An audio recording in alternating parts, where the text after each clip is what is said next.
हिंदी आणण्याचा का ह्यांचा प्रयत्न आहे मला अजूनपर्यंत कळलेला नाही, कारण ह्यांना हिंदी येते म्हणून नसेल.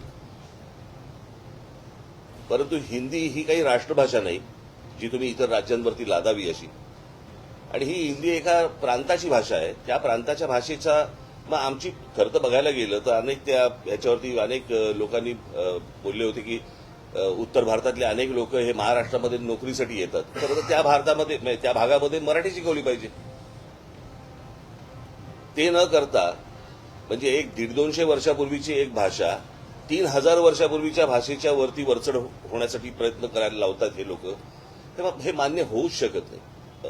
हा जो निर्णय आला त्याच्यानंतर संजय राऊतांचा मला फोन आला होता आणि त्यांनी सांगितलं की आपल्याला काय करायचं पुढे. म्हटलं आपल्याला मोर्चा तर रद्द करायला लागेल आता. तर त्यांनी म्हणाले की आपण एक विजयी मेळावा आपण घ्यायला पाहिजे. म्हटलं घेऊया. म्हणाले मग 5 तारखेला आपण जाहीर केले तर 5 तारखेला घेऊया का. म्हटलं 5 तारखेला घेता येईल. म्हटलं आत्ता काही ठिकाण बिकाणं जाहीर करू नका. म्हटलं मी माझ्या लोकांशी पहिल्यांदा बोलीन, चर्चा करीन आणि चर्चा केल्यानंतर म्हटलं मग आपण एकत्र मिळून ठरवू आणि मग त्याच्यानंतर बघू आपण 5 तारखेला काय करायचं ते. तर त्याप्रमाणे 5 तारखेला तर अजून काही ठिकाण वगैरे ठरलेलं नाही. मी माझ्या सहकाऱ्यांशी बोलीन, मग त्यांच्याशी बोलणं होतील, माझे सहकारी त्यांच्याशी बोलतील आणि मग त्याच्यातनं 5 तारखेचा मेळावा होईल. तो मेळावा जरी झाला तरी त्याला काही पक्षीय त्याला लेबल लावण्यात काही अर्थ नाहीये.